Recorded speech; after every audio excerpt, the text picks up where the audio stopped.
दर्द का रिश्ता। प्रतिमा को मेरी ऐसी कौन सी राज की बात पता चली कि जिसके कारण उसकी गलतफहमी दूर होकर उसका और मेरा एक दर्द का रिश्ता कायम हो गया।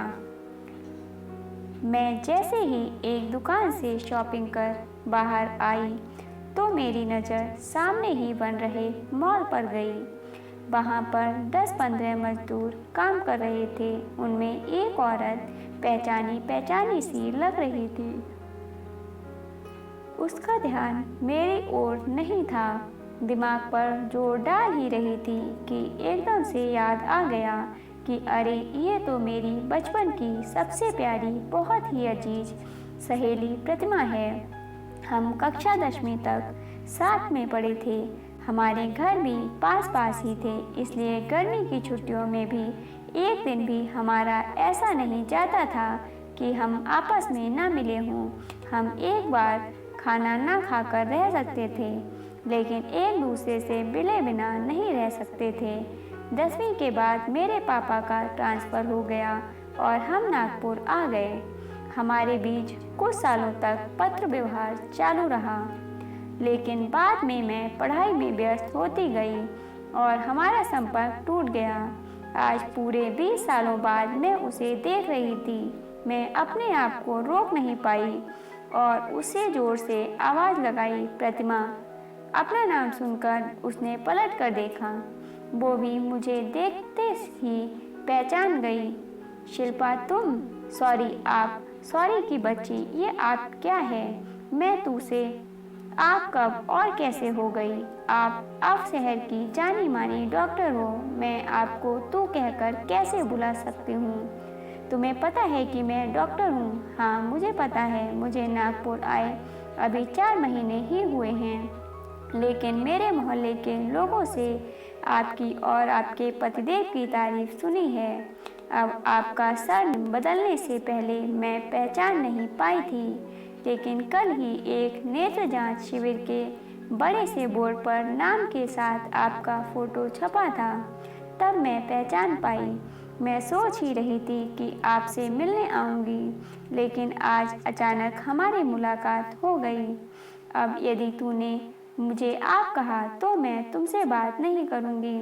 अच्छा बाबा, गलती हो गई, सॉरी। ऐसा कहकर उसने अपने हाथों से दोनों कान पकड़े। उसने ये इस अंदाज में कहा कि हम दोनों ही खिलखिलाकर हंस पड़े। अब बता तू यहाँ कैसे? मैंने पूछा। तुझे तो पता है कि मेरे पापा बहुत शराब पीते। इसी शराब ने उनकी जान ले ली। मेरा भाई भी बुरी संगत में पड़कर शराब पीने लगा। मम्मी तो पहले से ही बीमार रहती थी। पापा के जाने से और भाई के व्यवहार से वो और भी बीमार रहने लगी थी। घर की हालत बहुत ख़राब हो गई थी, इसलिए मैंने 10वीं के बाद ही पढ़ाई छोड़ दी और दूसरों के घरों में काम करने लगी। एक बार जिस घर में मैं काम करती थी वो मेम साहब बाहर गई हुई थी, तो साहब ने मेरी इज्जत लूटने की कोशिश की।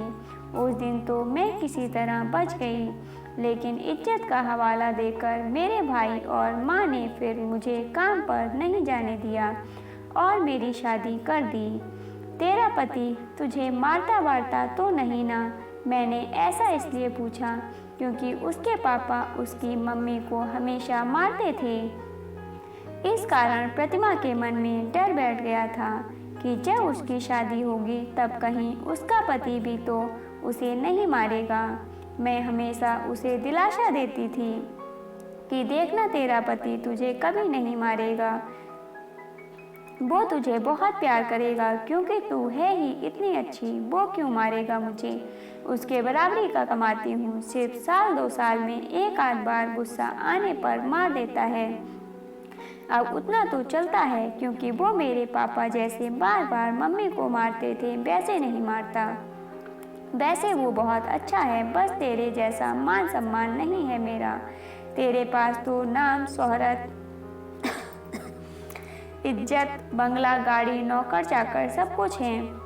मैं तो एक छोटे से 2 कमरे के मकान में रहती हूँ। वो अपनी कहानी बता ही रही थी कि इतने में गाड़ी का हॉर्न बजा। देखा तो मेरे पतिदेव थे। उन्होंने प्रतिमा पर एक तिरस्कार भरी नजर डाली तो मैं डर गई। मैंने इशारों में ही प्रतिमा से बाय कहा और गाड़ी में आकर बैठ गई। गाड़ी में बैठते ही मुझे ये डांटने लगे, एक डॉक्टर होकर तुम्हें इतनी सी भी तमीज नहीं कि सड़क पर खड़े होकर एक काम वाली बाई से इतना हंस हंस कर बातें कर रही थीं। अपनी नहीं तो कम से कम मेरी इज्जत का ही ख्याल रख लेती। तुमने एक बार भी नहीं सोचा कि तुम शहर के जाने माने डॉक्टर अनिल की बीवी हो। क्या सोचेंगे लोग मेरे बारे में? हे भगवान, कब अक्ल आएगी इस औरत को? ये सब इन्होंने इतने गुस्से से और जोर से बोला था कि प्रतिमा को सब सुनाई दे गया। मैं अपमान का घूंट पीकर रह गई।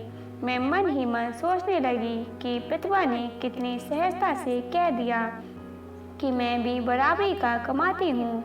कमाती तो मैं भी हूँ, लेकिन मेरे पति की नज़रों में मैं डॉक्टर होने के पहले एक औरत हूँ और उनकी बीवी हूँ, जिसकी हैसियत उनके सामने कुछ भी नहीं। डॉक्टर होने से मेरी औरत वाली हैसियत नहीं बदलने वाली।